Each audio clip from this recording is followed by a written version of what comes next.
Good morning. August 7th. Right? Yes, August 7th. Approximately 11:35 a.m. We did our morning walk with coffee and then stretch class after that. And now we're home and trying to figure out what I want to do today. We do have a thing at Woodrun. It's like a speaker. It's going to be in the clubhouse. And it's going to be a speaker about, how to protect wildlife in your community. A little bit about the butterfly highway. That kind of thing. And I think that's it. Food truck gets here at 5. Program starts at 6. So, in the meantime, sorry, I'm looking for squirrels because there's always squirrels hanging out in here. I don't know why they're in here. I need to fix that. But anyway, I was going to just jump right in on the track thing and get that one bridge handled, fixed the way I want it. But then I'm looking around in here and I'm going, got a lot of boxes I probably should break down and get ready to take to the landfill. So maybe I should do that. So hence my distraction. But yeah, so we'll see what we're doing. Doing a project before a project. That's how I do things. So got a bunch of boxes. Not all of them, just a bunch. And I'm going to take them to the recycling center. I have the entire back of Ernesto's full. Oh no, dropping things. And even got a little bit in the back seat. And still, this is probably the most unrewarding thing to do, because you do all this and you're like, yes. And then the place don't look any different. It's like, it looks a little different. Like, how can I throw away this much stuff and it still look essentially exactly the same? I don't know. It's a mystery. It's a mystery. It's a mystery. That song. Maybe sung a little better than I just did it, but and it's warm again. Dang, it's supposed to be warmer this week coming up. I just don't know. So we're going to the recycling center with a car full of cardboard. It's hard to say. Okay, got that done, and it's now 1 o'clock almost. What time is it? 12:58. So I feel like it should, with the amount that was in my car, it should look like infinitely different in there, and it doesn't. I guess it does, but it looks the same as it did before, kind of. So, I don't know. It's probably got another 2 loads to go, and that's assuming we get no more boxes between now and then, which I'm sure we will, because I order things a lot. In fact, I ordered some new bathing suits, like I said, so I'm sure they're going to come in a box. But I've got all this right here. I don't want to put in the trash can because it's already almost full, because we haven't had trash for 2 weeks. So it's just going to sit there. Oh, mercy. Why? So you can't walk through here better. This is an empty tote that I could use for something. And I guess now I can actually sweep up this stuff here, which I can't remember where the broom is. I think it might be, it's in here. So I didn't throw that away. Still got all these boxes over here, but yeah, I guess it's better than it was. Good gracious, I could have thrown that away. Guess I didn't. Put it over here. I just couldn't get to nothing, It's like, geez Louise, let me get to it, and I will be better. Because you know how I do. I'm going to start a new project. I like to have some working area. So, I guess I'll get to cutting those 2x2s I don't think I got a lot, so not sure how much I can do, but I'm gonna get started on it. We're finally making some progress on the new track. Probably, I don't know, we'll not get that far. Okay, we're gonna make some progress, I think. I've got about 9 boards, 8 boards, I think, cut, and my screw gun, my screws, the battery, my gloves. So we're just gonna walk down there and see if it's gonna work. Because I also thought about getting my chainsaw and sawing like logs in half, so they're like a half moon shape, or a D, if you will, D shape, the letter D, capital D, and then putting them down with the bark side up, flat side down, and just kind of use it like a little bumpy bridge. I don't know, we'll have to see, but I'm guessing I'm going to have to weed eat some. Golly, it's like welcome to the jungle. To weed eat some. But yeah, we'll give that a go, and I'll show you what I got when I get done. It is mosquito town through here. All right, so I think that a little better, gives it a little bit more stability. You're not necessarily walking on or riding on the 1x4s. You're on the 2x2s. That kind of dissipates some of the weight. And I can still put something, I might put something on the side here just to keep you, if you slide off, your wheel at least will stop. And I may put like a little board over there just to, I don't know, we'll see. But I do need to count these because I'm gonna cut some more. I don't really think this one needs it, but we're gonna put some on it anyway, just because. So this one will have, let's see, 1, 2, 3, 4. So 4 of them. Okay. It's swampy in here. I like this. Swampy. Okay, so we're gonna go cut those, and then we'll bring that back. I'm just gonna leave my drill down here, and yeah, that's what we're doing. That's what I'm doing. Okay. Can be.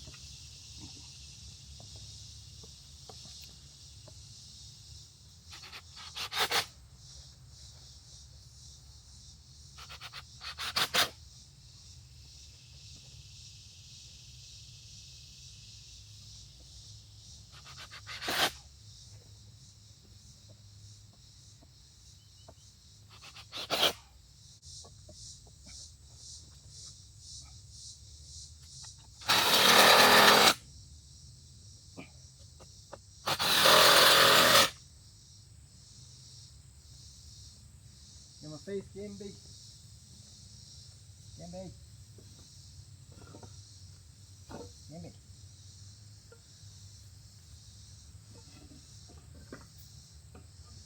Probably not.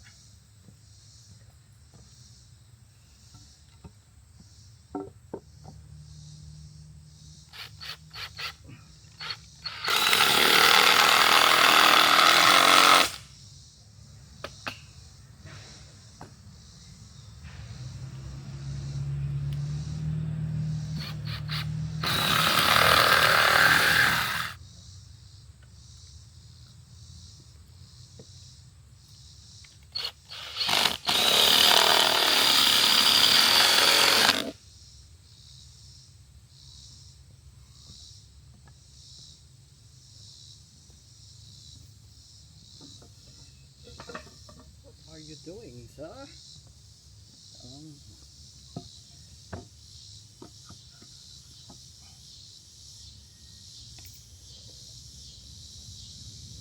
Hope I don't run out of screws.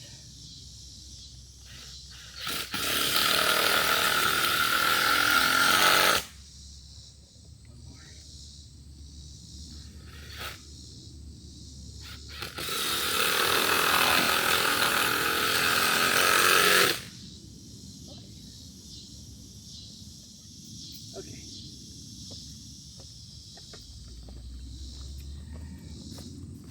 All right, gimme. There we go. So I've got a little board there. You're coming on this way, and if it slides out, at least your wheel will hit that and won't go off the rack. And this is going to give it a little more support, and then you can just kind of walk on this part if you want to. Extra wood, it's not really doing anything. So now we're going to go to this one. Okay, so that feels rideable to me. May not need to do anything else to it. But again, I got a little bump stop for your front wheel in case it's super slick and it goes off. And then I just got some extra supports here so that you're not really weighting down the 1x4s. So, yeah, that's crazy as a house right there. I can hear them like talking. It's crazy. Can you see it? It's like right there. So my fence is, let's see, come on, Gamby. My fence is like right that horizontal thing. So I know this is my land, but it's just sketchy. It's just the closest I've ever had a neighbor. But Little Creek is doing pretty good. It's creaking right along. But like I said, I know I could ride over this very easily. Probably easier than I can ride over these bridge things. But honestly, I didn't want to mess it up. I didn't want to like start getting grooves. I could jump it, but you can't really get enough run up, run in, run over, whatever, to clear it. And then the landing turn, so it's like, I don't know, I just made a little bridge. If it don't work, then I'll make a jump, but this is pretty solid. So yeah, pretty happy with that, I think. And then we'll check out this one over here. And just kind of notice that it's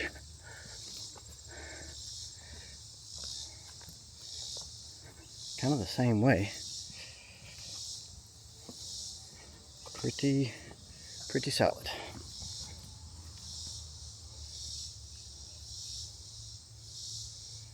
All right. I can't call it done until I ride it and go, okay, well, this is exactly what I needed to do. But I think that was exactly what I needed to do. So we'll just call it, we'll put it done, project done in pencil. I could ride it today, but we have to go to the thing today. It's 2:03 now. So we do have to go to the wood run thing. Starts at 5. Well, the food truck's there at 5, starts at 6. Corinne may want to walk our property since she might be more dressed for it. Plus, I feel like I'm gonna go swimming tonight.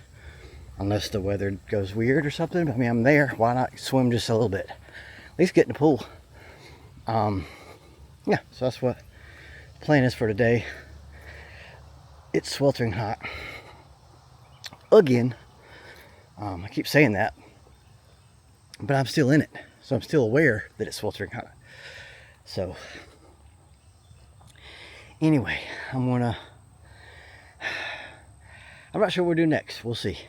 So maybe, since it's only 2, I'll try to weed eat the track a little bit.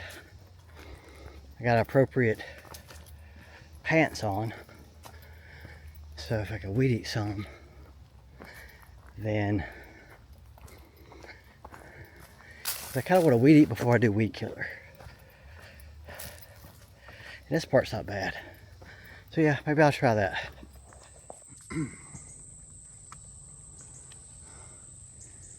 I got a big old buddy. Hey, I'm okay. You okay? You okay? I'm just gonna go around you. Just gonna go around you. It's okay. Yeah, buddy.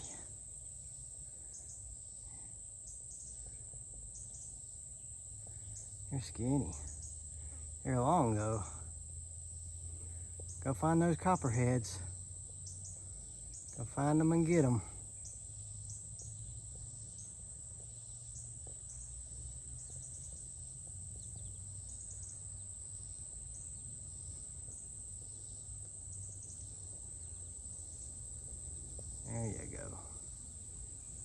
We're at the event.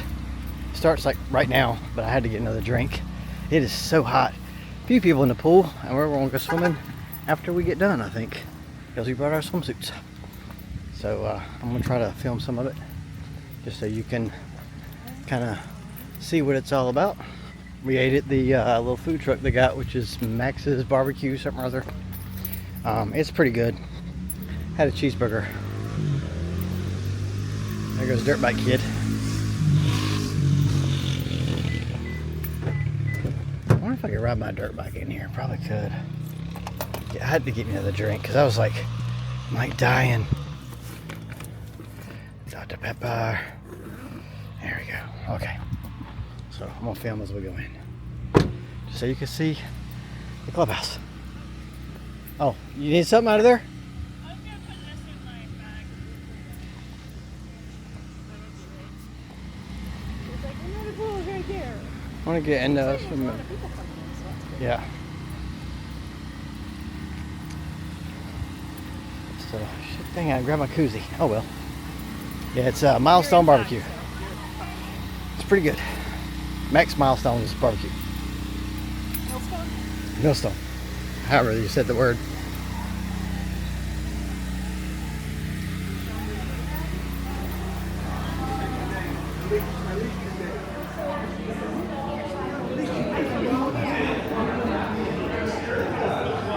This is at the clubhouse.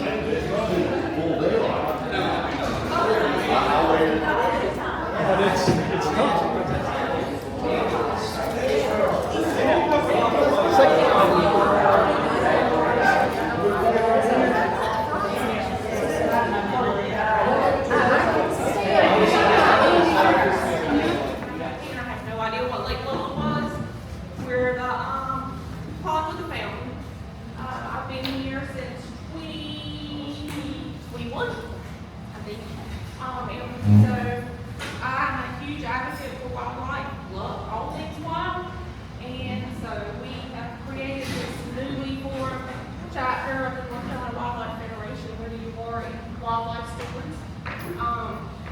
And so we wanted to share some information with the neighborhood today because we have a great wild space here in Winter. And so just wanted to share some information to perhaps enhance that, and there's a way that we can be a certified wildlife habitat neighborhood. And so Autumn Morris and Emily Strawton are here from the North Carolina Wildlife Federation to tell us more about that.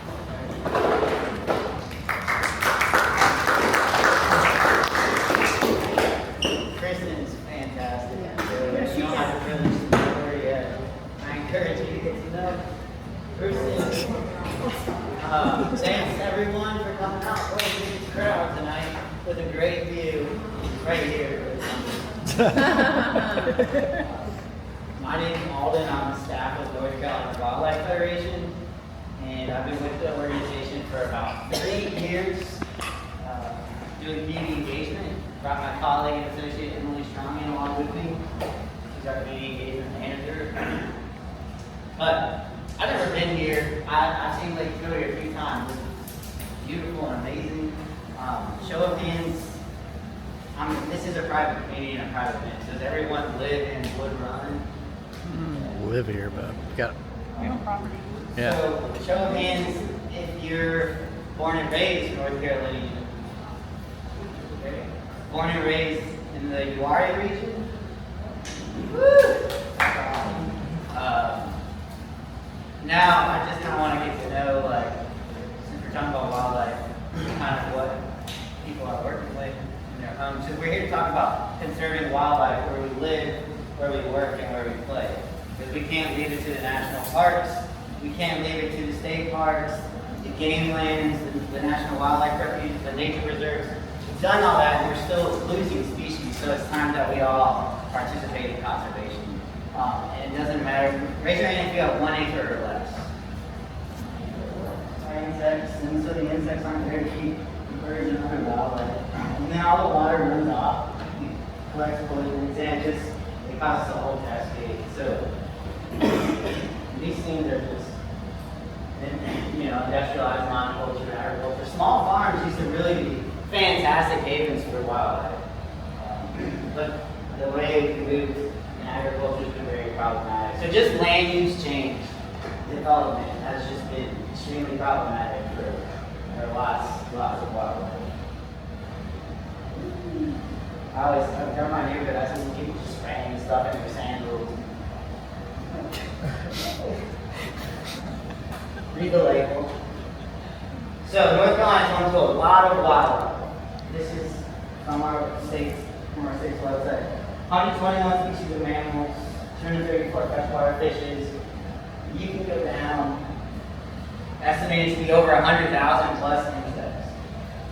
Again, insects are the foundation of our terrestrial food web. They eat the plants. The plants are the only organisms that can capture the sun's energy.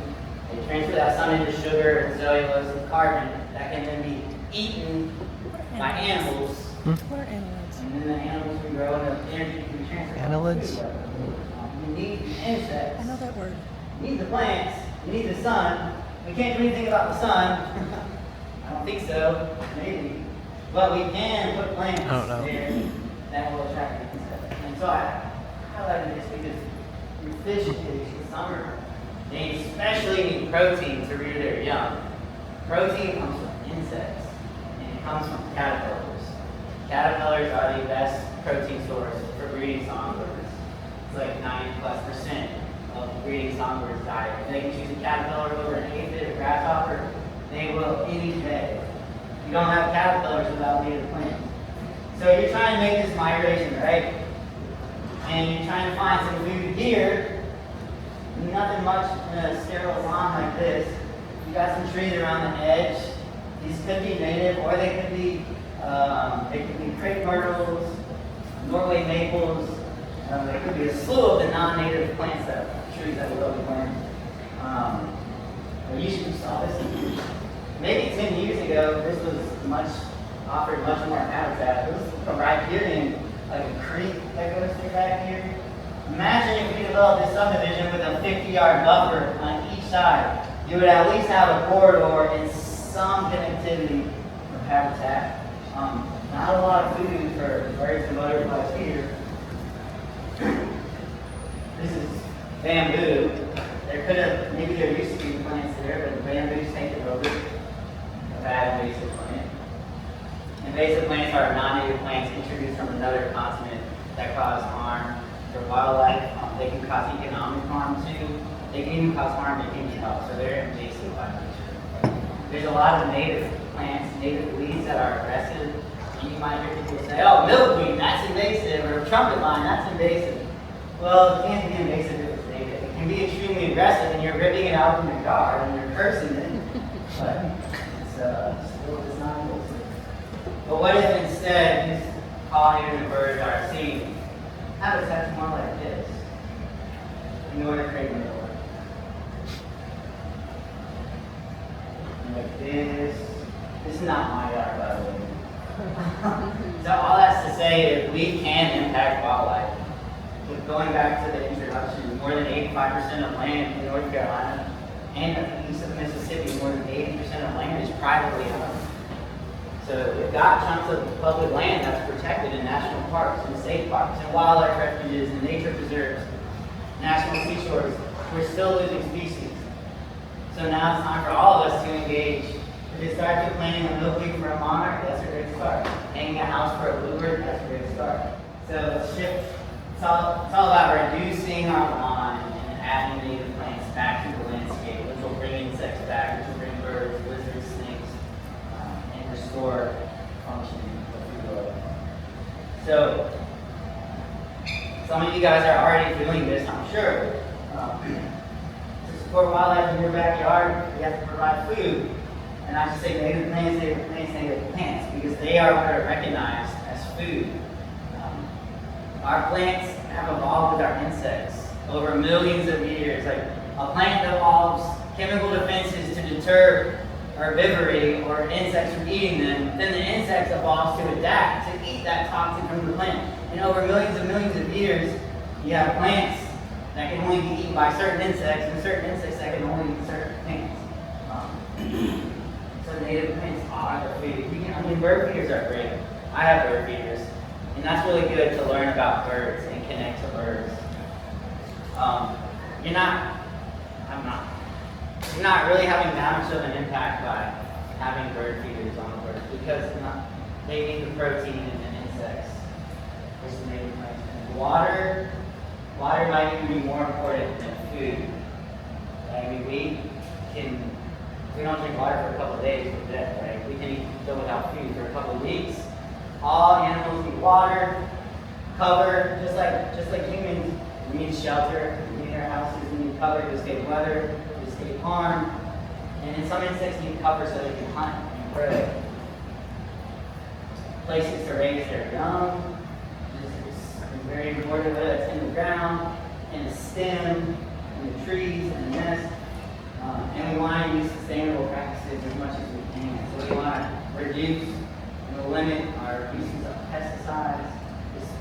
We can save, collect rainwater, compost. There's all kinds of sustainable practices you can do. And planting trees and pollinator plants. So we're committed to planting 1 tree or 10 native pollinator plants for every 25 pounds of trash that our chapters remove or we remove across the state.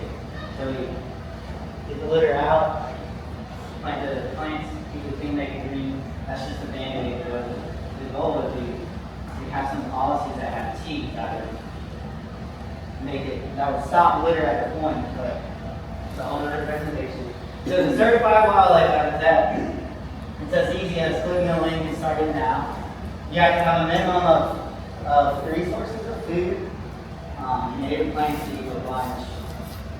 Water, that could just be a bird bath, or if you have a creek in your backyard, or if the lake is in your backyard, that counts. Cover, 2 sources, places to raise young, and that's super easy. You can leave some leaves under your trees, that's a place to raise young. Leave some of your stems standing, that's a place for critters to raise young. You can think of birdhouse or bird house. That's why I don't understand why we couldn't. Okay. Getting the leaves is a sustainable practice, composting, rainwater conservation, not using pesticides is super easy. And it is an honor system. But as an affiliate of the National Wildlife Federation, when you enroll in this program, I think it's $35. NWF gives us a cut of those fees to go back to conservation in North Carolina. So we're grateful to partner with NWF. And we get our logo. Your sign will have North Carolina Wildlife Federation logo. If you're a teacher, you can get your school, Yeah. certified. Yep. And if you have a certain number of homes certified, schoolyard certified, or common areas in your community certified, you can certify your community as a wildlife habitat. It's not super hard. It's based off the population size of your community. So you have to have a minimum number of houses, common areas, and schools certified. And then you have to do the education and outreach. And the Wildlife Stewards chapter is going to be the platform to help with the education and outreach. This would count as an educational program, and you would get 5 points. You can see the list online.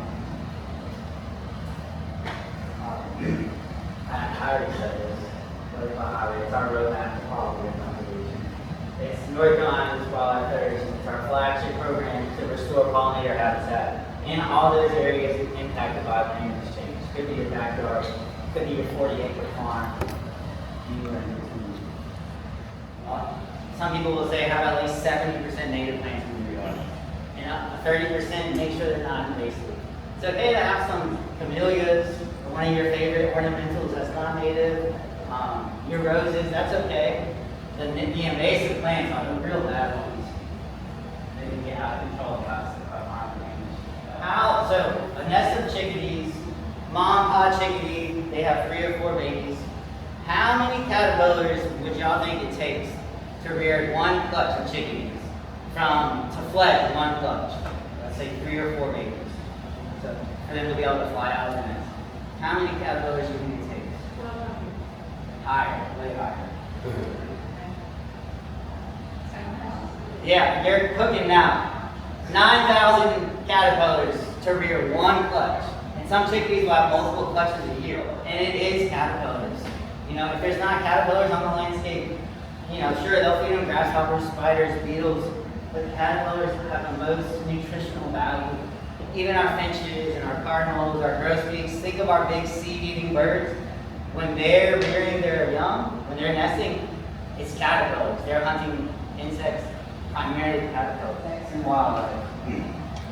So as far as plants that support your native 500 species of bees, these are the best groups to plant from. Goldenrod, solidago, it's a phenomenal flowering plant. They usually bloom in the fall, and you might drive up the roadsides and they're golden from all the goldenrod. It supports 42 of our native species. Aster, specifically the genus Symbiotrichum, supports 33 palm specialties. Sunflowers, the helianthus. This is all online too on UWF's website. And we have plant resources on our website as well. Tick seed, beggar tick, linkstem, ironweed, coneflower. So these are going to get your bees. And there's a lot of them that bloom early too. This is just a small list. These are just really powerful plants. In a lot of our surrounding forests. Oaks in North Carolina host over 400 species of moths and butterflies. Black cherry, disease cherry, over 300. Birch, maple. So those are great trees to have in your yard. And they also produce mast. Oaks produce seeds and nuts that feed quail, bear, turkey, blue jays, squirrels. The list goes on. And black cherries produce a little tart fruit with a pit that songbirds love. So you're getting high bang for your buck. Even pine trees host over 200 species of butterfly. This is a black bordered lemon, rosy maple moth. I think that's a pinstripe hookworm. This is an underwing moth. I think that's a tulip tree beauty. These are really cool animals. Agreeable tiger moth. Isn't that a cool name? That's the larvae, that's the caterpillar of the agreeable tiger moth. I found those on the same night. That's an Iowa moth. So the giant silk moths, your luna moths, Cecropia moths, your polydemus moths, they actually don't eat as adults. They're only alive, they're adults for several days, they mate and die. So they don't pollinate. And you can have fun and get creative. Maybe you'll see a bunch of sea They're just other ideas. You can go to Wild Birds Unlimited or shop online. Misters and drippers. You can create puddlers for butterflies. Providing cover is really as simple as leaving some dead wood on your property off to the side, a little brush pile, logs, leaving some cement things. This is super done. Get a snag. If a tree dies in your yard, cut it off at 20 feet and leave it up there. The wildlife will love it. You guys like pileated woodpeckers? Do y'all know what they eat? Someone probably does. Ants, carpenter ants, like 90% of their diet. Carpenter ants, what do they eat? Wood and dying wood. So you don't have any dying and dead wood, you don't have carpenter ants, you don't have pileated woodpeckers. So leave some dead wood, dead standing wood in the yard, create a brush pile. Leave a fallen log. Leave the leaves. There's actually the hair-streaked butterflies, their larvae eat dead leaves. So that's the host plant for some butterflies and moths, dead leaves.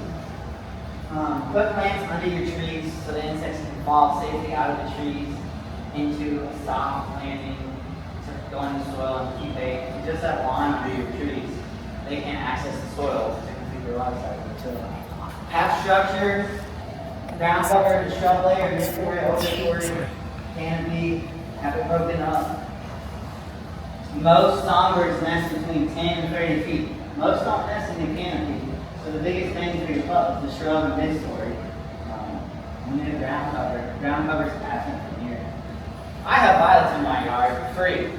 It's a perfect ground cover. I let them grow.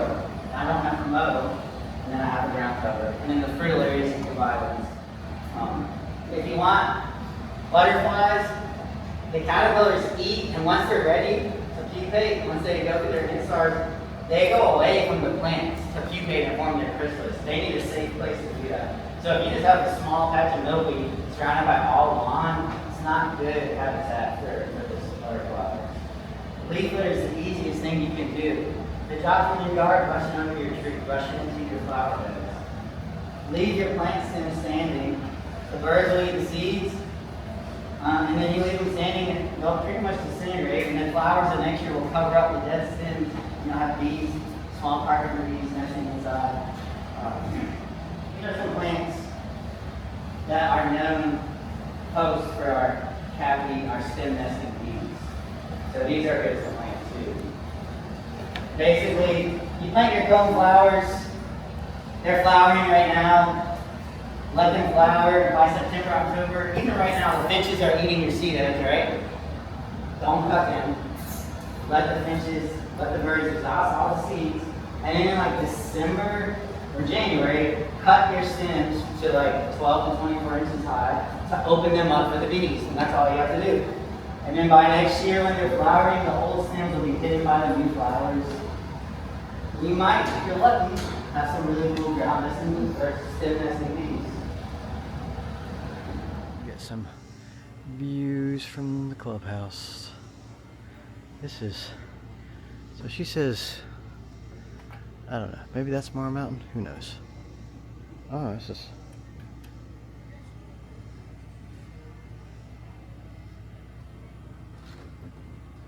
this is cool. I went out that, The door was locked. I went out that door. Oh, okay.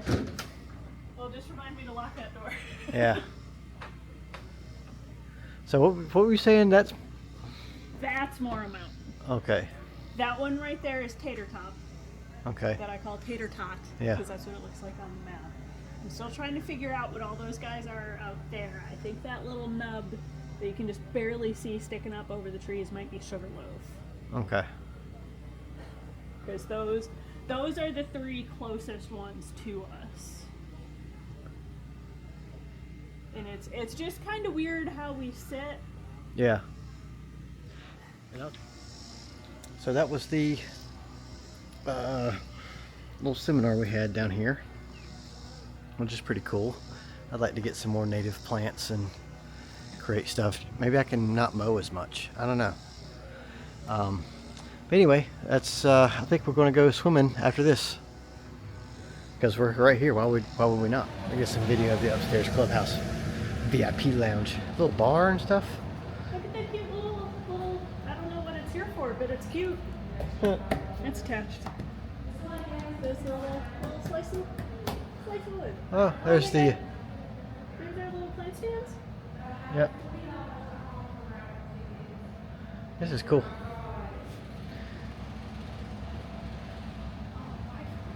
Yeah.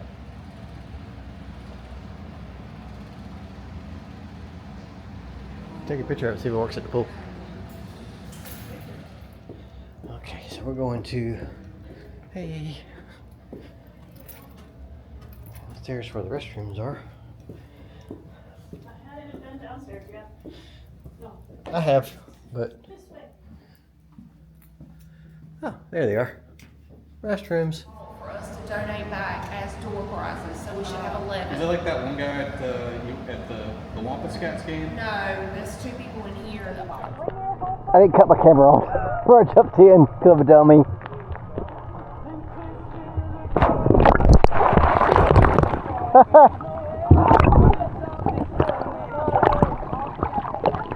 Feels pretty warm in here.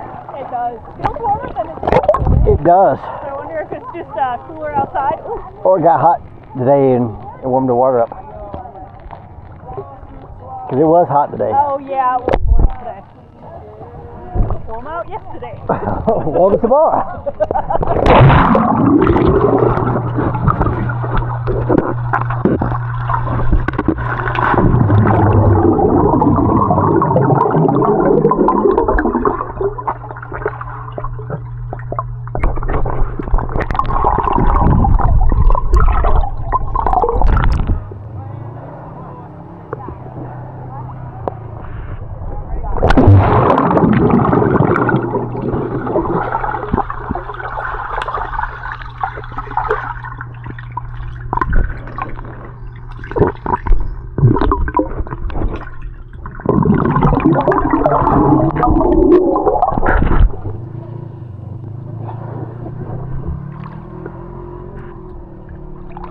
What? Flat-footed.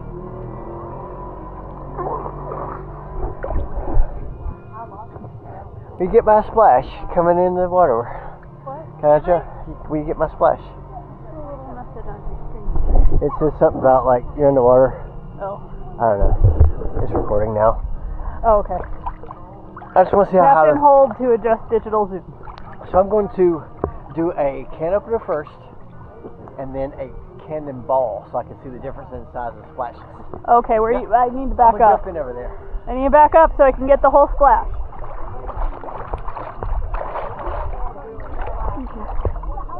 Okay.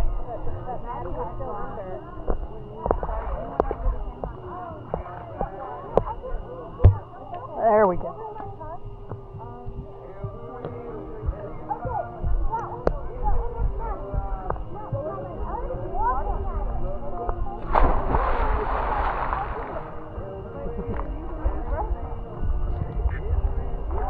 I think I'm back far enough. I think I'm back far enough. I think I got the whole splash.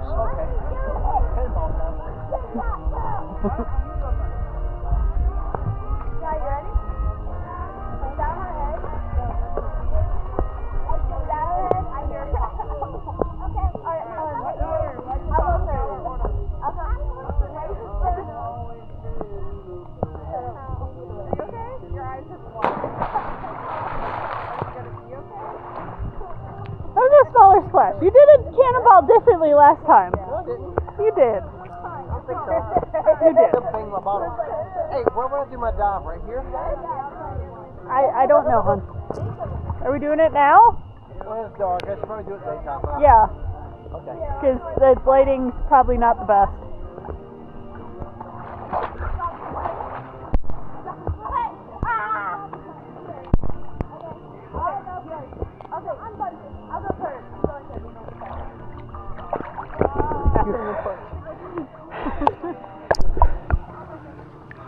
Yeah, the can opener sounds so loud. Like underwater, it's like.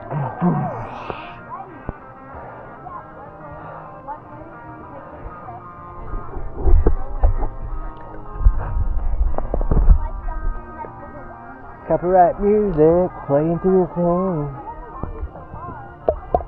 It's probably too late for satellite. Maybe. I don't know. You're a better expert than me on that. I got a burp.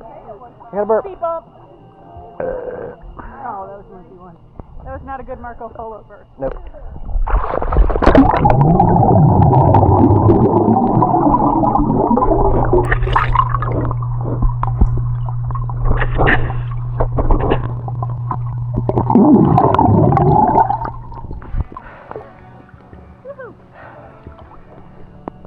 I like the water in my ears. Feels funny.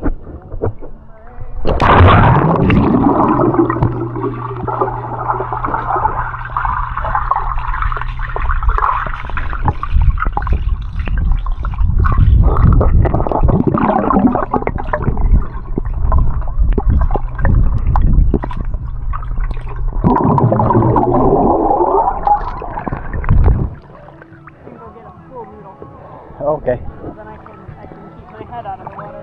Okay.